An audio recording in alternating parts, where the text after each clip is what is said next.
Hello everyone, welcome to Lush and Salty Aquariums. My name is Stefan. Thank you ever so much for coming to the channel. We're back at my 22.5 gallon ADA. I believe it's the 60H, that's the model number.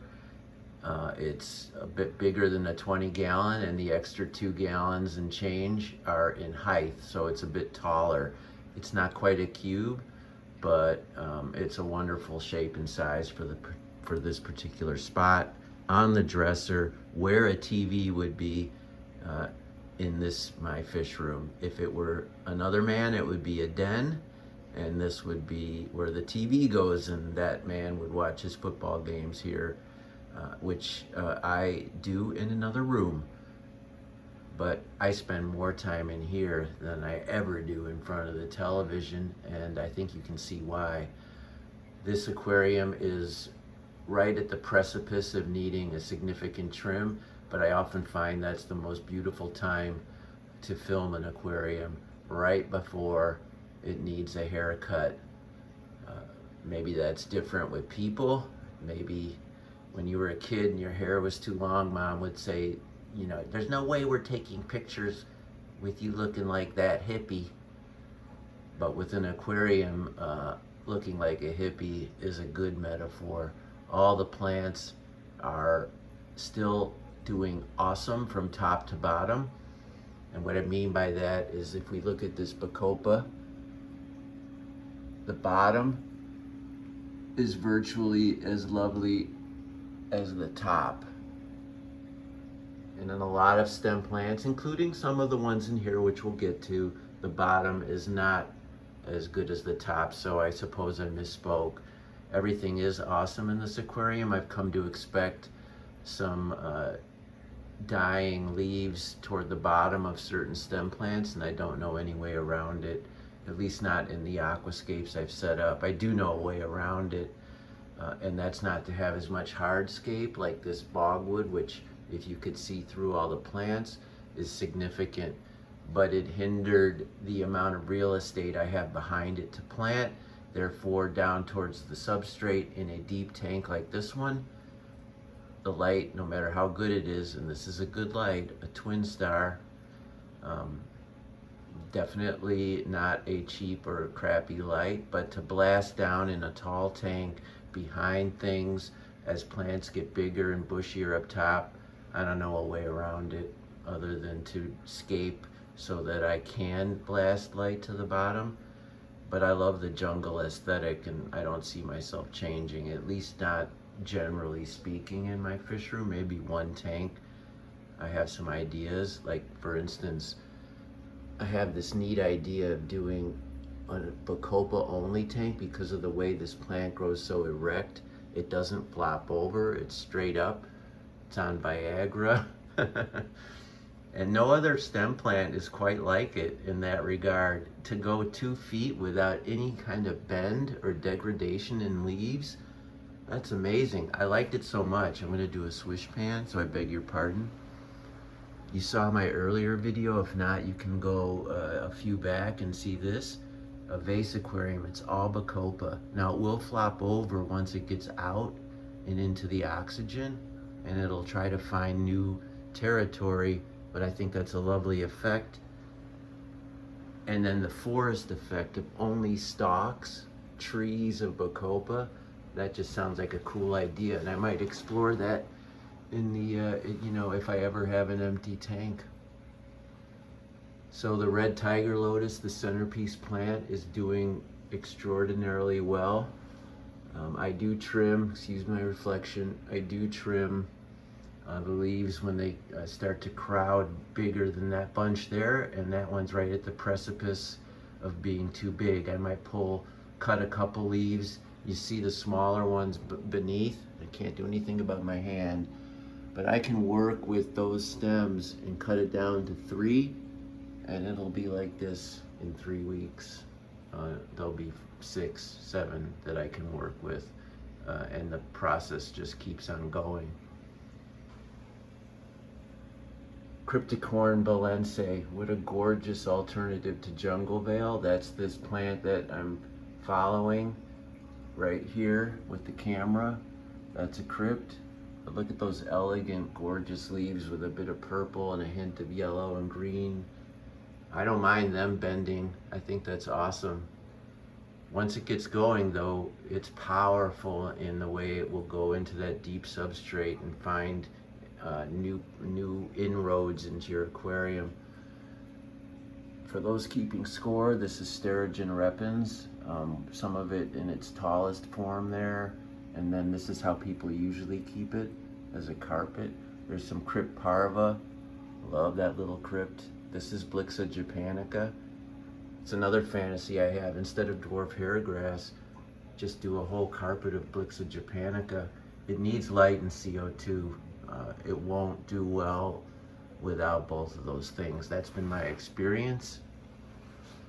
And then of course I have tons of Anubias and some, I'm gonna get up from my perch here, maybe that'll help the reflection. This is Bucephalandra. I forget the species, maybe Godzilla or Kadang or both. But once you give it a little bit more light, and it does like light, unlike Anubias, it will thrive on a higher light.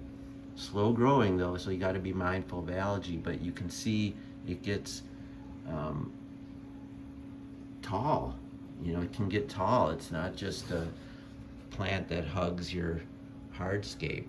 It has these long, strong stems. And I'm letting it be. I'm not going to cut that down because I'd have to wait 4 months for it to come back like that again. So I'm going to try to work with it at that size. But you can see how crowded this is. There's a mystery snail, and there is a nearite snail. Not a striped nearite, a different variety. Lovely little sucker, literally and figuratively. Their white feet, as gnarly as that is, a slug, there's something angelic about it. Lovely and graceful. For a snail, you gotta be kidding me. It's just a great contradiction, an oxymoron, an elegant and graceful, lovely snail. Like jumbo shrimp, right? But we both know there are jumbo shrimp. These are black phantom tetras. You see a male and a female. The female is smaller, showing some red.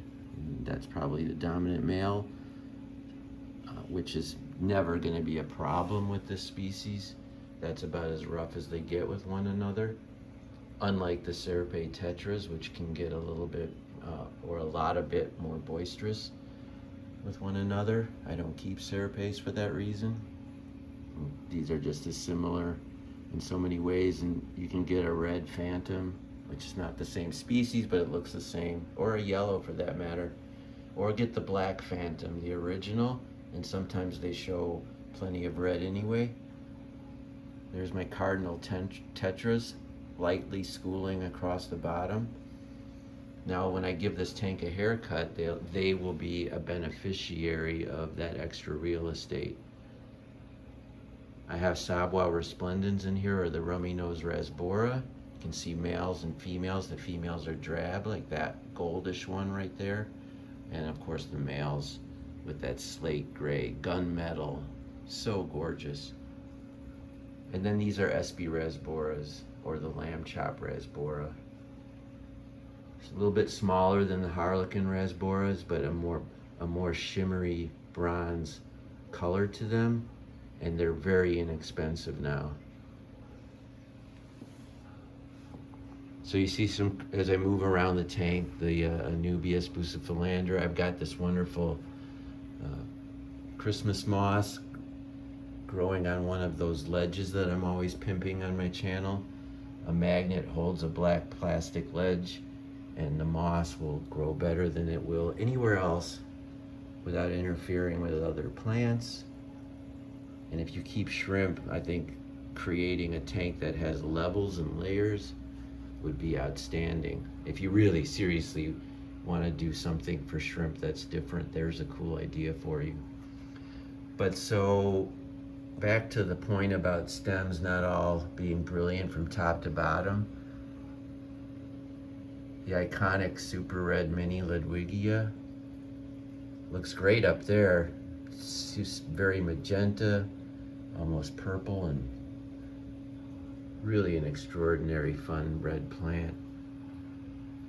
But, and you know, there is some schmutz on the glass, but down here you can see there's not much going on. It's not nearly as robust.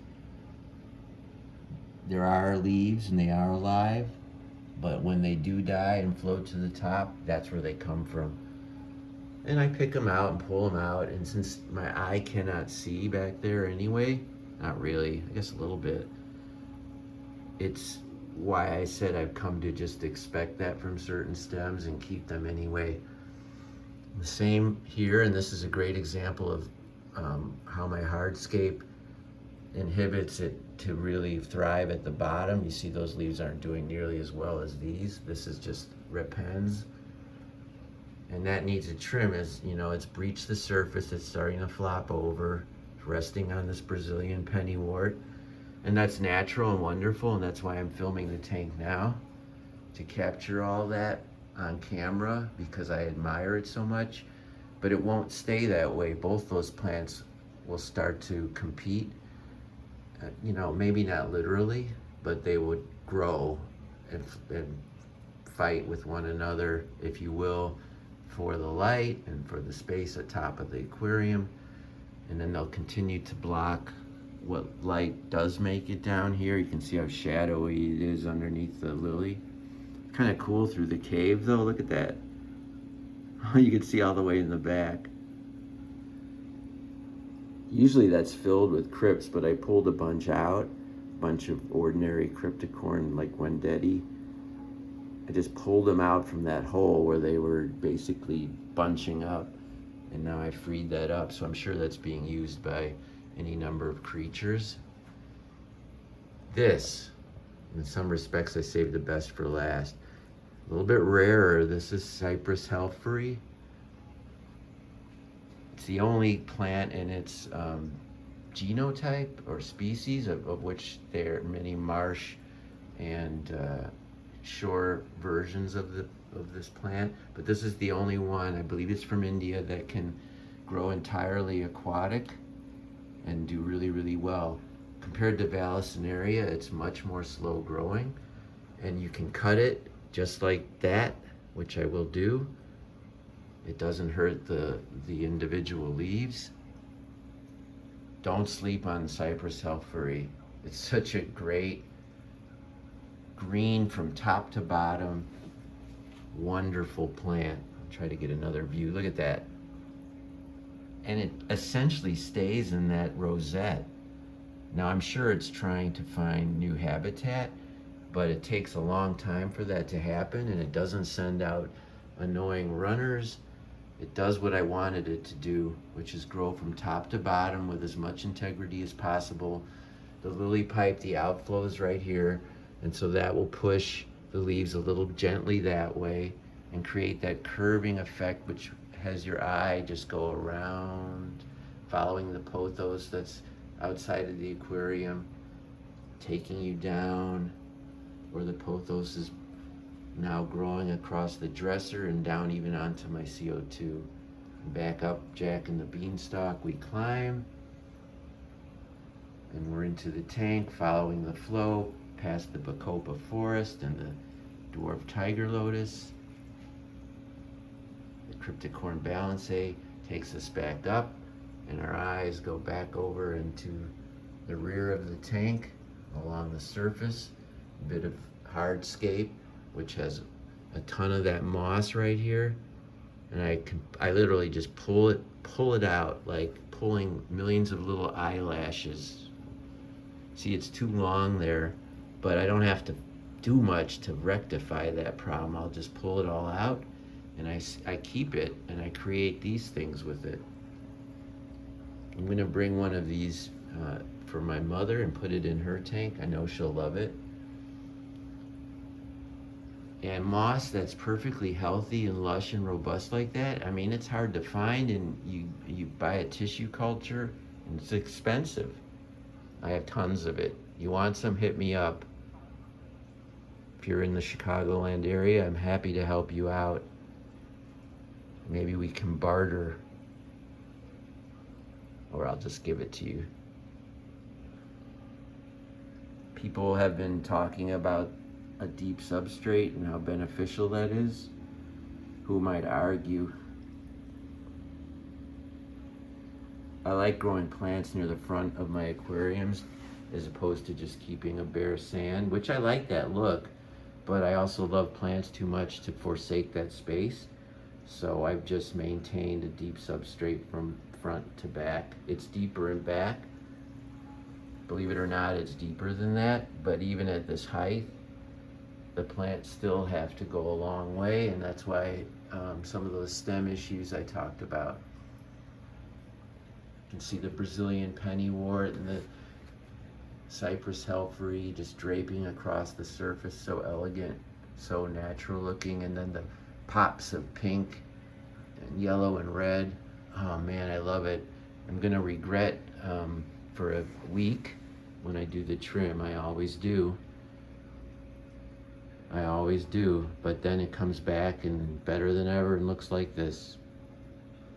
All right, everybody, I hope you enjoyed this and were inspired by it. If you have any questions, please hit me up. I promise to answer. I didn't cover all the creatures, the swimming creatures, and probably missed a plant or two, but maybe next time, or just ask me. So always keep your hands in the tank, albeit carefully, and ciao for now.